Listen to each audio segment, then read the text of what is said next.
কলরবের মস্তিষ্ক যেন এক নিরেট কোনো পাথরের দেয়ালে ধাক্কা খাচ্ছে অনবরত। পরিস্থিতির গুরুত্ব যত প্রকট হচ্ছে তার ভেতরের অস্থিরতা ততটাই বাড়ছে।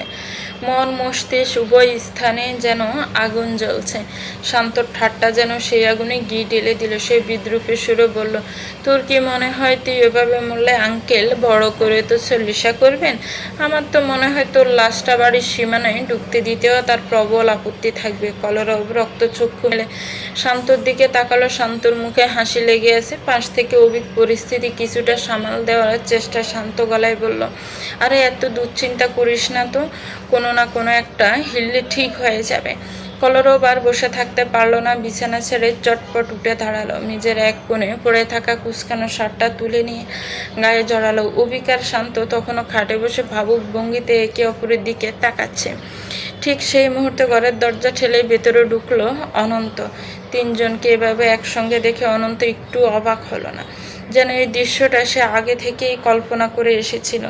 সরাসরি কলরবের দিকে তাকিয়ে গম্ভীর গলায় বলল, জানতাম তোদের এখানেই পাওয়া যাবে। কলরব, তোর কপালে এবার সত্যিই দুঃখ আছে রে। তুই কি জানিস, কাল রাতে দিব্যবাই পর্যন্ত তোর খোঁজ নিয়েছ। অন্তত শ্বশুরবাড়িতে ঠিকঠাক একটা রাত কাটিয়ে তারপর বাড়ি ফিরতে পারতিস। মাঝপথে নিরুদ্দেশ হওয়ার কী দরকার ছিল? কলরব একরাশ বিরক্তি নিয়ে একটা তপ্ত দীর্ঘশ্বাস ছাড়ল। কিছু একটা বলতে যাবে ঠিক তখনই শান্ত বাসা থেকে আক্ষরিক অর্থে লাফিয়ে উঠল। তার চোখে মুখে অদ্ভুত উত্তেজনা। হাততালি দিয়ে বলে উঠল, থাম থাম, আমি একটা ফাটাফাটি আইডিয়া পেয়েছি। তিনটি জোড়া চোখে তখন কৌতূহল আর অস্থিরতায় সংমিশ্রণ। শান্তর মুখের দিকে সবাই এমনভাবে তাকিয়ে আছে যেন সে কোনো মহাজাগতিক রহস্য উন্মোচন করতে যাচ্ছে।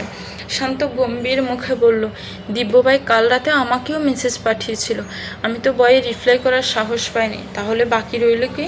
অভিক। অভিক কিছুটা অপ্রস্তুত হয়ে ব্রু কুঁচকাল। পাল্টা প্রশ্ন ছুড়ে দিল, তাতে কি? শান্ত অভিকের কাঁধে হাত রেখে বলা, আরে এটাই তো আসল সুযোগ। তোকে এখন একটা বিশেষ দায়িত্ব পালন করতে হবে। কি দায়িত্ব?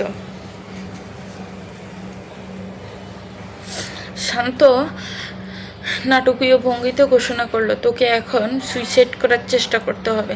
কথাটা শোনা মাত্রই অভিক যেন আকাশ থেকে পড়ল। ছিটকে সরিয়ে গিয়ে চিৎকার করে বলল, কি আজে বাজে বকছিস তুই? আমি কেন মরতে যাব? আমার মাথা খারাপ হয়েছে? কলরব আর অনন্ত বিরক্তর চরম সীমায় পৌঁছে শান্তর দিকে অগ্নিদৃষ্টিতে তাকালো, কিন্তু শান্ত দমবার পাত্র নয়। সে নিজের যুক্তিতে অনড় থেকে বলল, আরে বাবা, আসল কারণ হলো তোর প্রেমিকার অন্যত্র বিয়ে হয়ে গেছে। সেই সুখে তুই এখন জান দিতে বসেছিস। অভিগ্রাগে হিতে হিত জ্ঞান হারিয়ে এক প্রচণ্ড কিল বসিয়ে দিল শান্তর পিঠে। তাতে দাঁত চেপে গালি দিয়ে বলল, শালা সুতিয়া, আমার কোনো প্রেমিকা নেই, সেটা তুই ভালো করেই জানিস। আর আমার কি খেয়ে দেয় কাজ নেই যে একটা সামান্য মেয়ের জন্য জীবন দিয়ে দেব? আমার সাথে কেউ এমন বেইমানি করলে আমি পরদিন ওর চেয়েও সুন্দরী কাউকে বিয়ে করে ওকে দেখিয়ে দেবো মরতে যাব কোন দুঃখে। শান্ত ব্যথায় কুকি আর্তনাদ করে উঠল। ফির ডলতে ডলতে বলল, আরে হারামজাদা, মারছিস কেন? পুরো পরিকল্পনাটা তো আগে শুনবি। আর এই বয়সে একটা প্রেমিকাও জোটাতে পারলি না, তোর তো লজ্জা পাওয়া উচিত।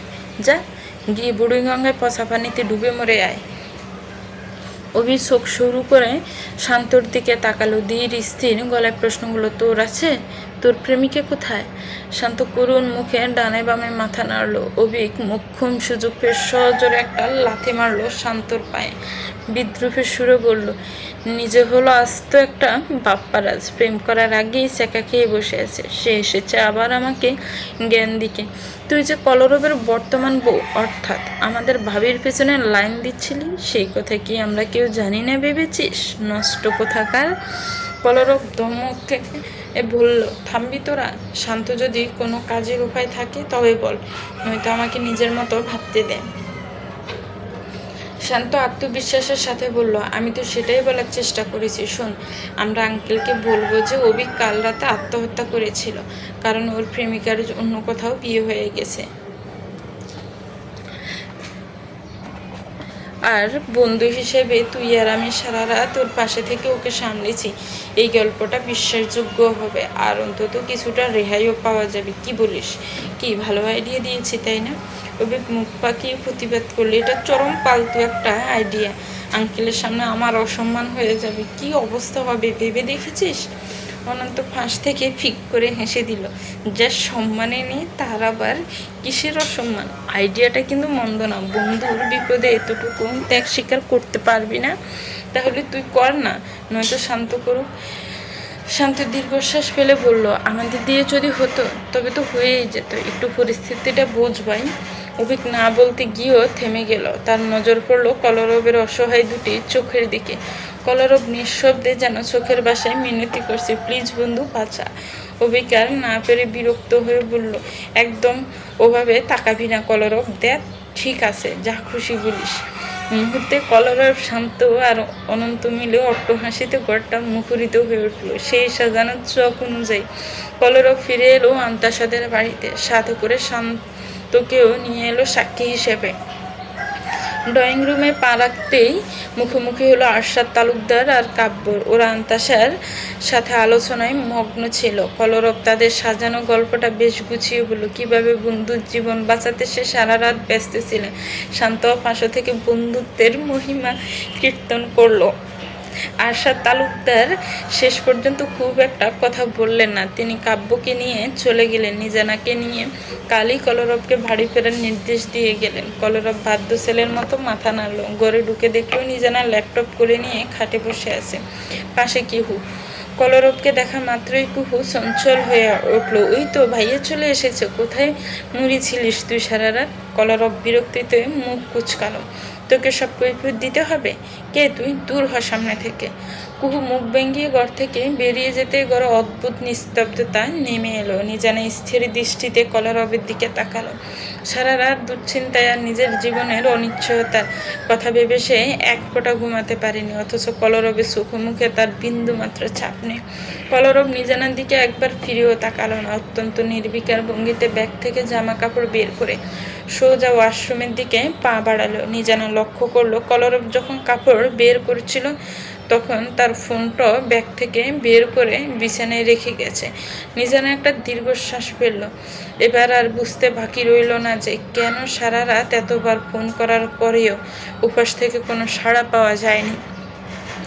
সকাল থেকেই তালুকদার বাড়িতে ব্যস্ততার ধুম পড়েছে। বাজারে থলি উপচে পড়ছে তাজা শাকসবজি আর রকমারি রান্নার জিনিসে। নবনী আর মিলো মিলে সেগুলো গুছিয়ে রাখছিল। ড্রয়িং রুমে অলেখা কিছুটা মুখ বার করে বসে আছে। পাশে বসে মাঝা অনুচ্চ স্বরে গল্প করে তার মন ভোলানোর চেষ্টা করছেন। হঠাৎ সেই নিস্তরঙ্গ শান্ত পরিবেশে মৌনিতার তীব্র চিৎকার শোনা গেল। একই কাণ্ড করেছ তোমরা? চিৎকার শুনে সবাই আতঙ্কে তড়িগড়ি করে রান্নাঘরের দিকে ছুটল। সেখানে পা রাখতে সবার চক্ষু চড়ক গাছ। ড্রয়িং রুমের নির্বিকার নিমিষেই উদাও হয়ে গেল দৃশ্যটা দেখে।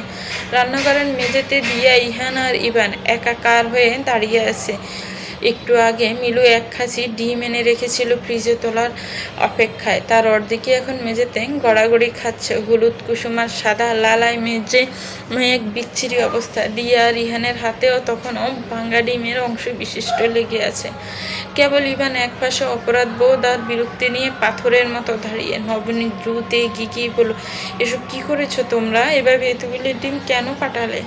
দিয়া হাসি মুখে উত্তর দিল, তুমি জানো মাম্মা, ইভান বলেছে ডিম থেকে নাকি বাচ্চা হয়, তাই ইহান আর আমি মিলে অনেকক্ষণ ধরে ডিমগুলো থেকে বাচ্চা বের করার চেষ্টা করছি, কিন্তু দেখো কোথাও কোনো বাচ্চা নেই।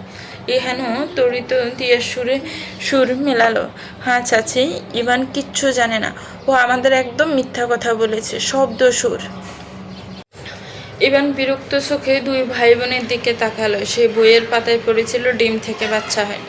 উত্তেজনার বশে সেটা দিয়ে আর ইহানকে বলতেই যে এমন প্রলয় কাণ্ড ঘটে যাবে তা সে গুণাক্ষরে ভাবেনি। ইভান গম্ভীর গলায় বলল, তোরা দুজন আস্ত বুদ্ধ, আমি মোটেও মিথ্যা বলিনি, ডিম থেকে বাচ্চা হয়, কিন্তু সেটা কি আর এভাবে আছাড় মেরে ফাটালে হয়? বোকা কোথাকার, আমি ঠিক বলেছি না আম্মু? মনিতা তখন কিংকর্তব্য বিমর চোখের সামনে এতগুলো ডিম নষ্ট হয়ে যাওয়ার শোকে সে প্রায় দিশেহারা। ইহানের দিকে তাকিয়ে ধমক দিয়ে উঠল, তোরা একই কাণ্ড করলি বলতো ইহান? তোকে না বারণ করেছিলাম রান্নাঘরে ঢুকতে? কতগুলো ডিম এক নিমিষে সাবার করে দিলে। আল্লাহ, এই ছেলেটাকে দিয়ে আমি এখন কি করব?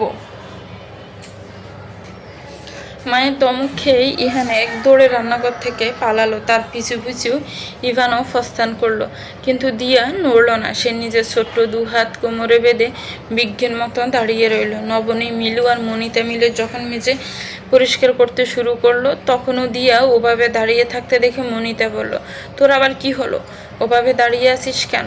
দিয়ে অত্যন্ত গম্ভীর গলায় প্রশ্ন চলল, চাচি তুমি কি জানো না চিটিং করা একদম ভালো কাজ নয়? মনিতা আকাশ থেকে পড়ল, আমি আবার তোর সাথে কোথায় চিটিং করলাম?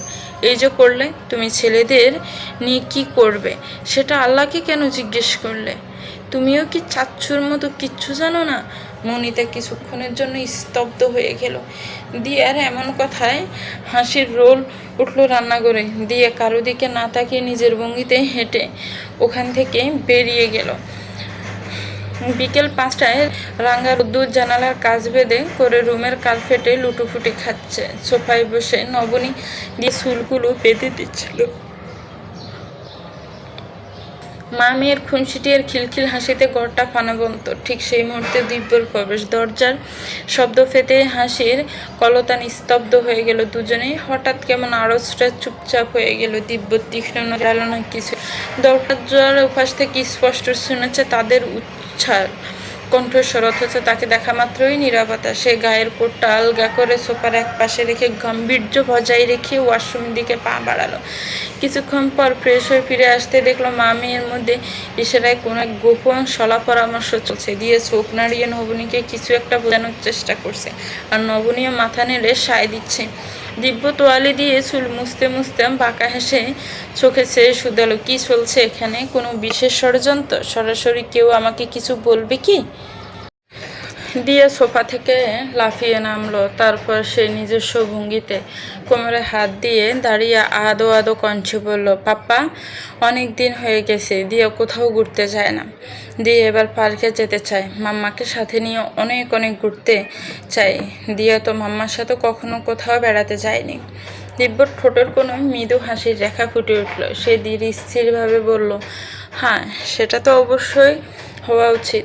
দিয়া যখন বলেছে তখন তো আমাদের যেতেই হবে। তবে মাম্মা আজ নয়, আমরা বরং কালই যাই। পাপ্পাকে যা আজ একটু পরেই আবার জরুরি কাজে বের হতে হবে। দিয়ে গাল ফুলিয়ে জেদ ধরল, না আমি আজকে যাব, এখনই যাব। নবনী নরম গলায় বোঝাতে লাগলো, শোনা, পাপ্পা তো বলেছে কাল নিয়ে যাবে, কেন এমন জেদ করছো? তার চেয়ে এক কাজ করি, আজ বরং আমি আর তুমি গিয়ে ঘুরে আসি। পাপ্পার তো অনেক জরুরি কাজ আছে, তাই না? দিয়া মানল না। নবনীর হাত জড়িয়ে ধরে সজোরে মাথা নেড়ে বলল, না, আমি তোমাদের দুইজনের সাথেই ঘুরবো, আর সেটা আজকে। মাম্মা, পাপ্পা আর দিয়ে আজকেই যাবে। নবনী এবার মহা মুশকিলে পড়ল। দিব্য যখন বলেছে আজ কাজ আছে, নিশ্চয়ই সেটা যথেষ্ট গুরুত্বপূর্ণ, নয়তো দিব্য তালুকদারের কাছে তার কলিজার টুকরো মেয়ের চেয়ে বড় আর কি হতে পারে। নবনী দিয়ার মন বোলাতে আবার চেষ্টা করলো, শোনা, তুমি কি আমাকে ভালোবাসো না? শুধু মাম্মার সাথে গেলে কিন্তু অনেক বেশি মজা হবে। আমরা বরং ইহান, ইভান আর চাচিকেও সাথে নিয়ে নেব, কি বলো? দিব্যর নবনীর দিকে সে বলল, তোমাদের একা যাওয়ার দরকার নেই, আমি তো বললাম কাল নিয়ে যাব।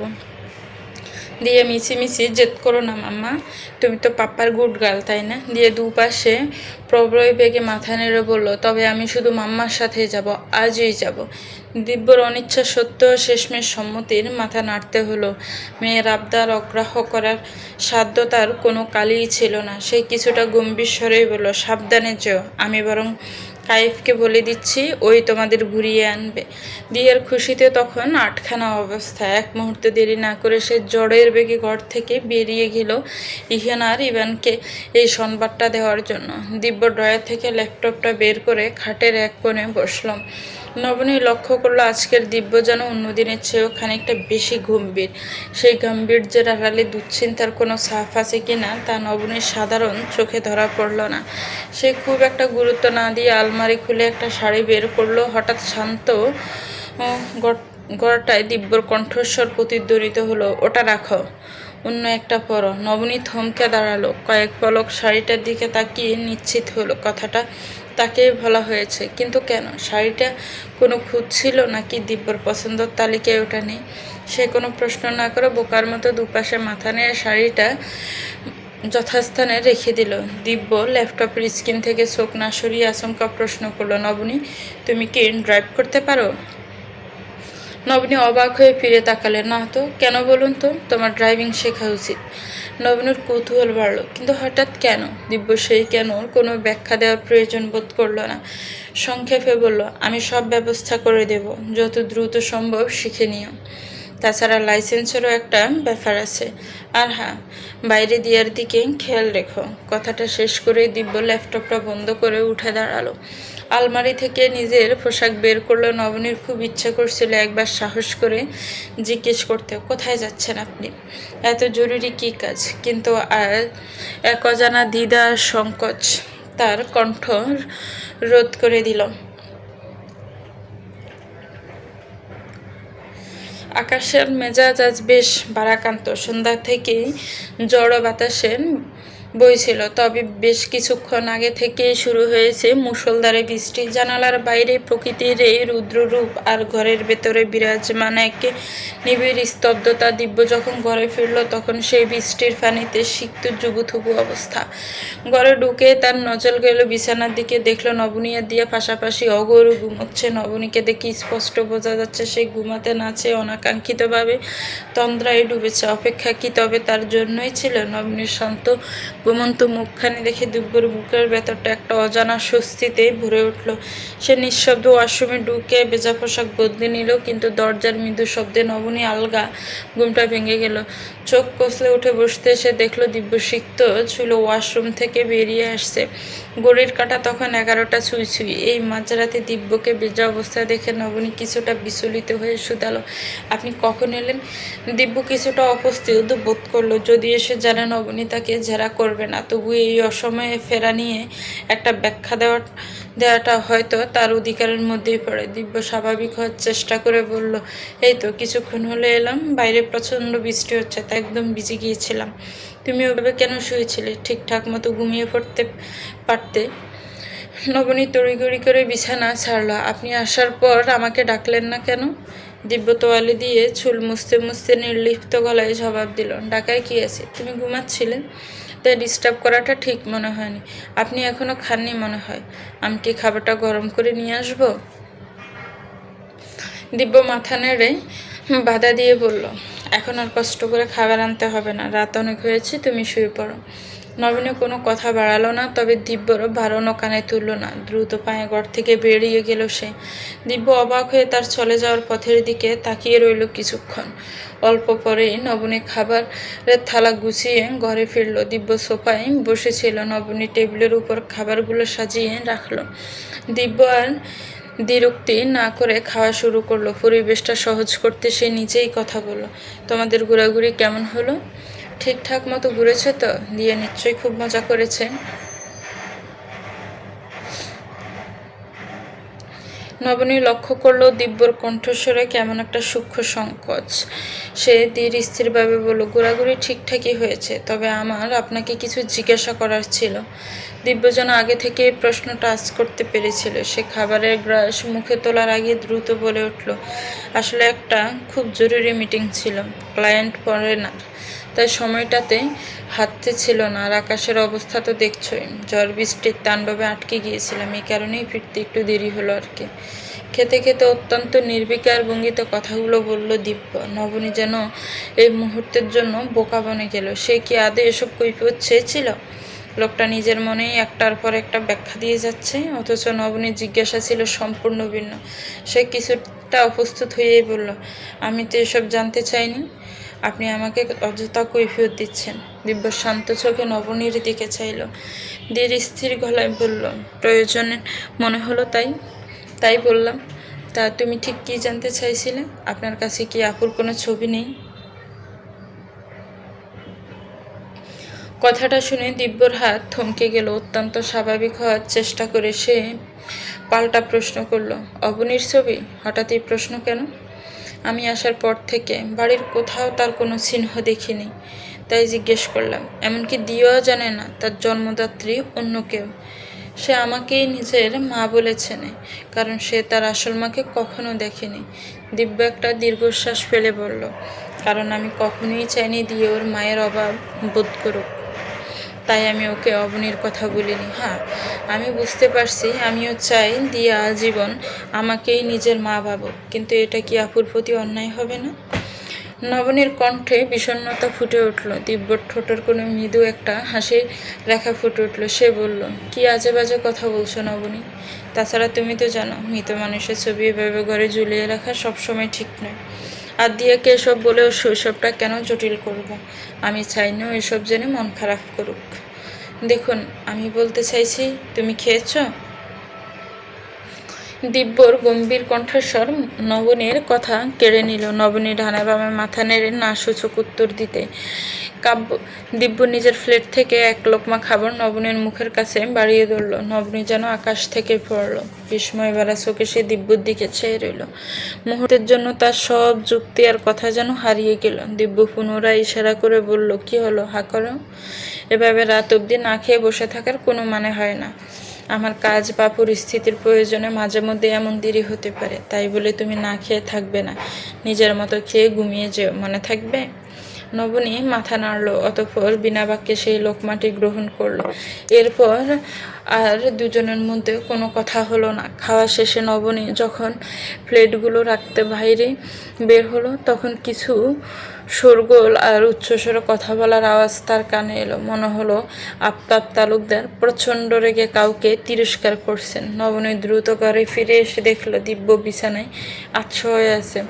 সচরাচর দিয়া তাদের মাঝখানে থাকলেও গত রাত থেকে সেও বেশ কিছুটা পরিবর্তন এসেছে। নবনীর চিন্তিত মুখ দেখে দিব্য কৌতূহলী চোখে শুধালো, কি হয়েছে, কোনো সমস্যা? আরও কিছু কি বলতে চাও?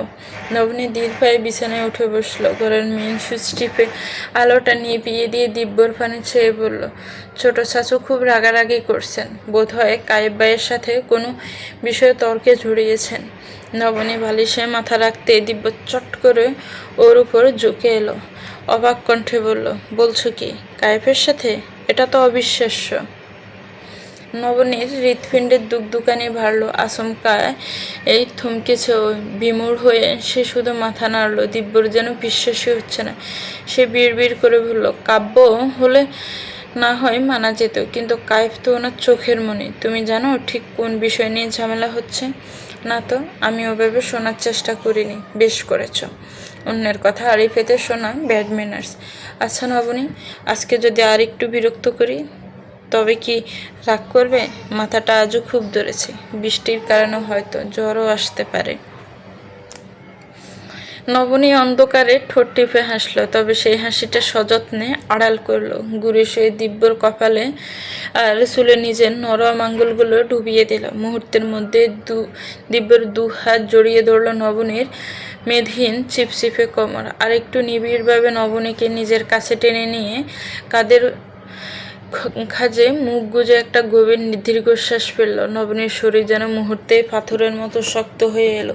বুকের ভেতরটা অনিয়ন্ত্রিত ঝড়ের মতো কাঁপছে। দিব্যের উষ্ণ নিঃশ্বাসের স্পর্শে সর্বাঙ্গে শিহরণ বয়ে গেল। দুজনের মাঝে এক নিমিষে সব চিন্তা শব্দ নিস্তব্ধ হয়ে গেল, যেন বর্ষমুখর রাতের। পরের দিন ভোরের আলো ফুটতে তালুকদার বাড়িতে নিজানাকে নিয়ে হাজির হলো কলরব।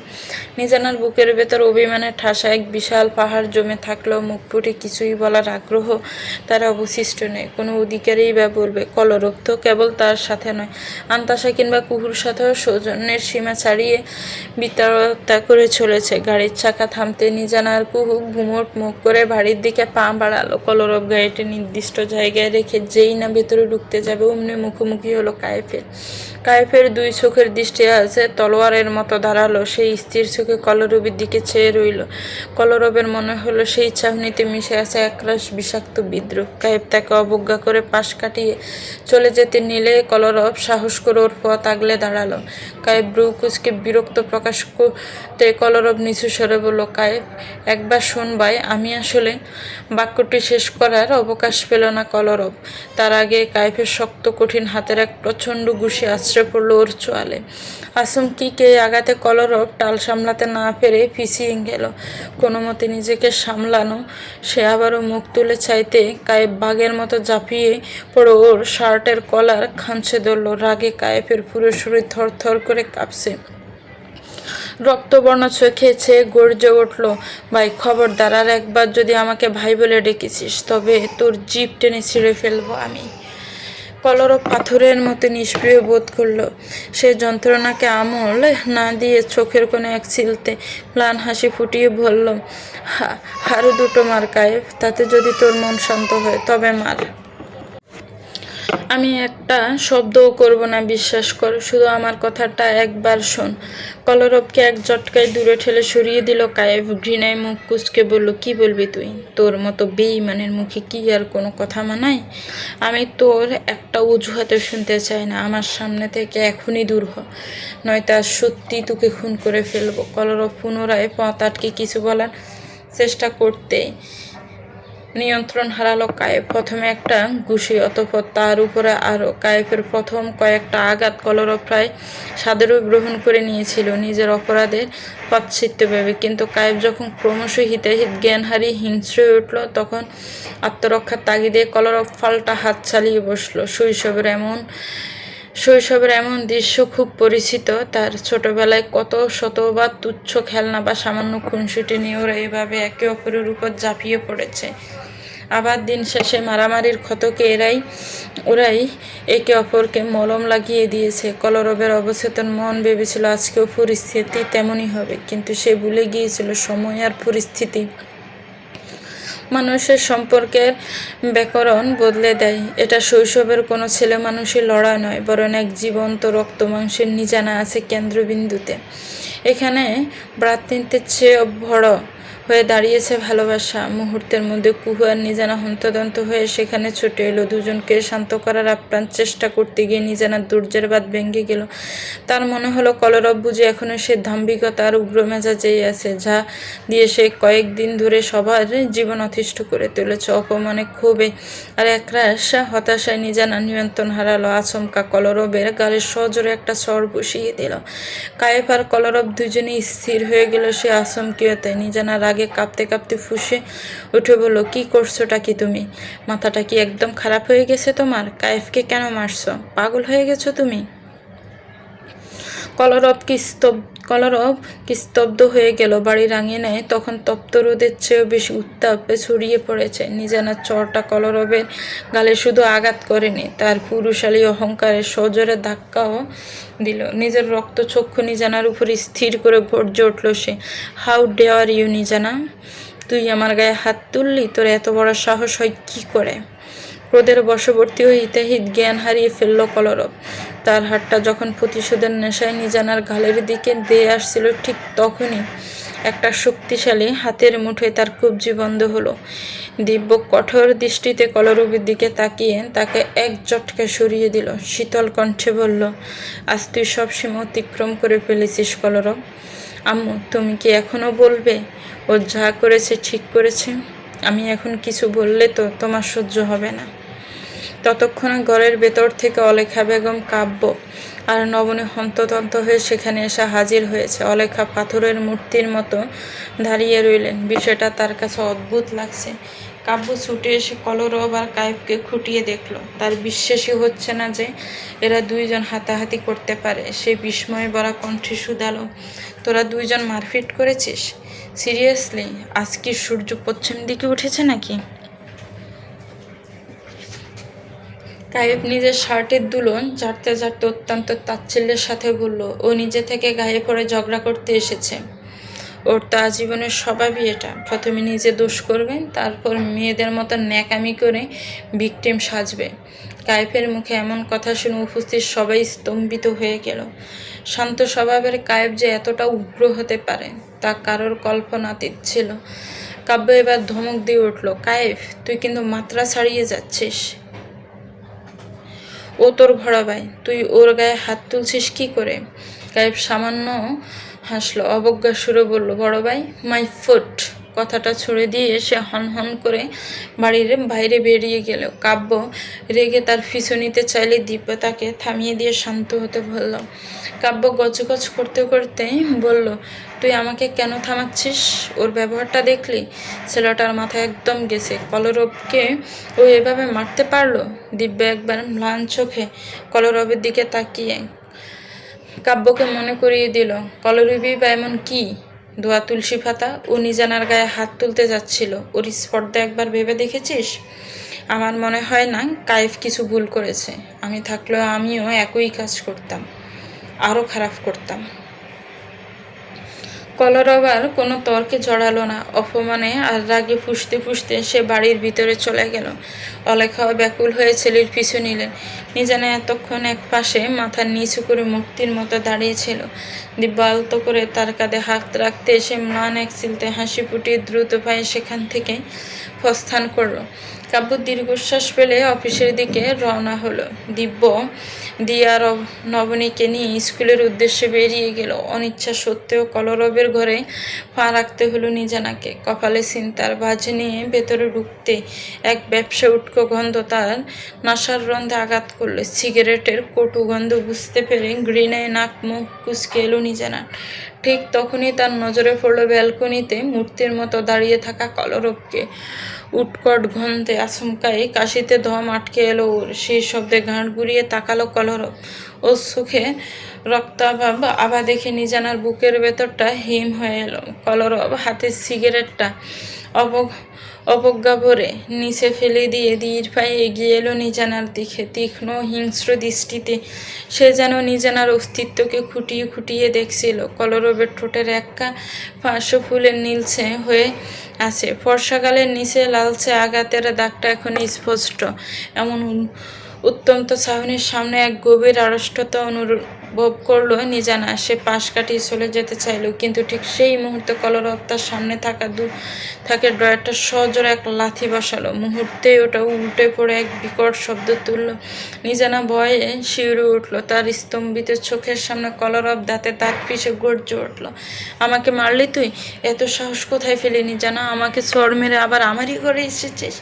তোরা সবাই মিলে আমাকে ঠিক কি পেয়েছিস বলতো? মুহূর্তে কলরব যেন হিতাহিত জ্ঞান হারিয়ে এক উন্মাদে পরিণত হলো। চোখের সামনে যা পেল ছোটোখাটো শোপিস ফুলদানি সব একের পর এক আছড়ে ফেলতে লাগলো নিজানার চারিপাশে।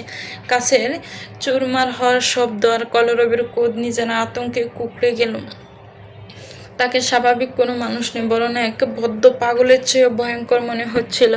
নিজানা চাইলেও ওখান থেকে পালানোর পথ খুঁজে পেল না। এক সময় তার দরজার বাঁধ ভেঙে গেল। ঠোঁট কামড়ে ফুঁপিয়ে কেঁদে উঠল।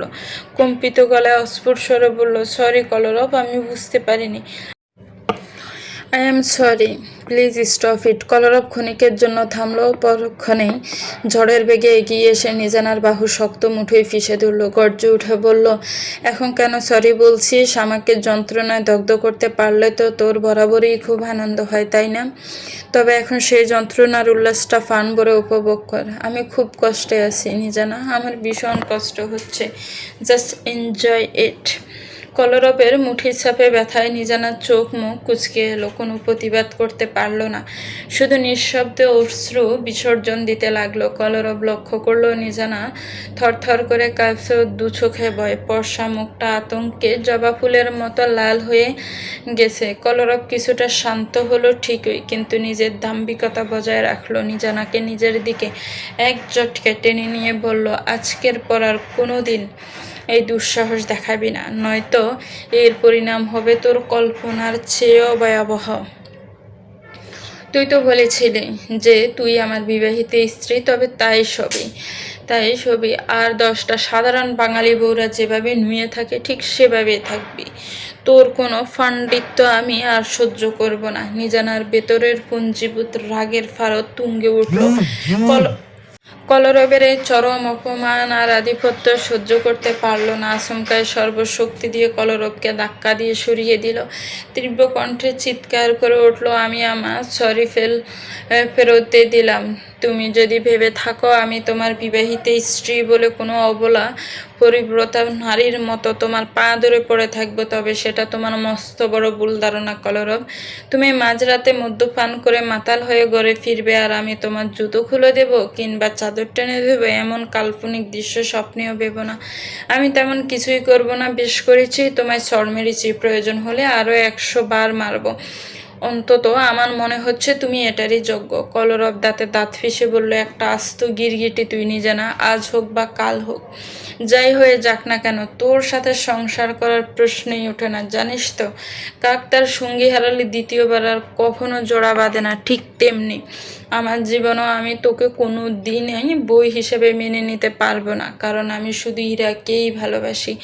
কথাটা তীরের মতো নিজানার হৃৎপিণ্ড ভেদ করে ওপাশে চলে গেল বোধ হয়। বুকের ভেতরটা তীব্র এক মোচড় দিয়ে উঠল তার, কিন্তু সে দমল না। ভেতরের সে রক্তক্ষরণ আড়াল করে নিজের অশ্রু গিলে নিল নিজানা। ধীর স্থির পায়ে কলরবের একদম মুখোমুখি দাঁড়িয়ে তীক্ষ্ণ গলায় বলল, কাকের সঙ্গী তো মরে যায়, তাই সে একলা থাকে, কিন্তু তোমার সঙ্গী তো মরে যায়নি, সে তো স্রেফ উড়ে গেছে অন্য কোনো ডালে, অন্য কারো সান্নিধ্যে সে এখন দিব্যি ডানা চাপটাচ্ছে।